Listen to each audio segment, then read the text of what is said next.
presented by Mathli Express Music।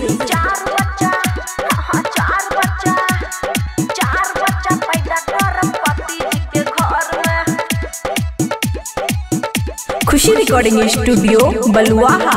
है गई दिन रात कोचिंग गेलो हम त नैहर में गे सुनना।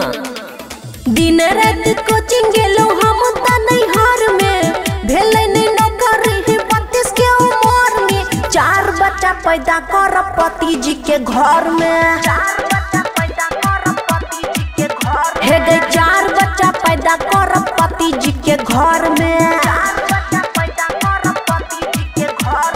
खुद के दुकान डालब नहर के ऊपर में।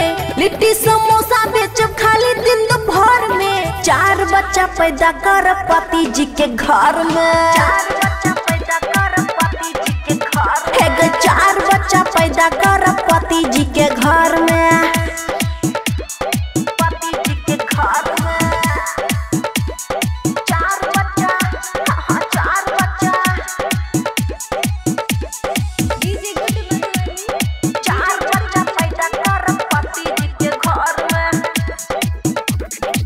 सैया जी के बेलल बेलल रोटी खिलेबै। भोर साँझ गरम गरम कॉफी पी लेबै। भोर साँझ गरम गरम कॉफी पी लेबै। सैया जी के बेलल बेलल रोटी खिलेबै। भोर साँझ गरम गरम कॉफी पी लेबै।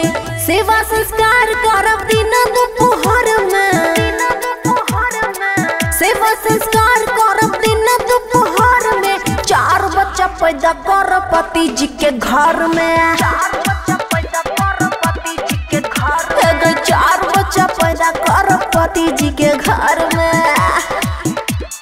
पति जी के घर में 4 बच्चा 4 बच्चा। 4 बच्चा पैदा कर पति जी के घर में। रोशन दीवाना साथे करब रोजगार जी। खुशी के जल्दी से बढ़ी परिवार जी। खुशी के जल्दी से बढ़ी परिवार जी। रोशन दीवाना साथे करब रोजगार जी। खुशी के जल्दी से बढ़ी परिवार जी। अमन मंजेश रहे छै दुनू शहर में। अमन मंजेश रहे छै दुनू शहर में। 4 बच्चा पैदा कर पति जी के घर में। 4 बच्चा पैदा कर पति जी के घर। है गे 4 बच्चा पैदा कर पति जी के घर में। 4 बच्चा पैदा कर पति जी के घर में। खुशी रिकॉर्डिंग स्टूडियो बलुआहा।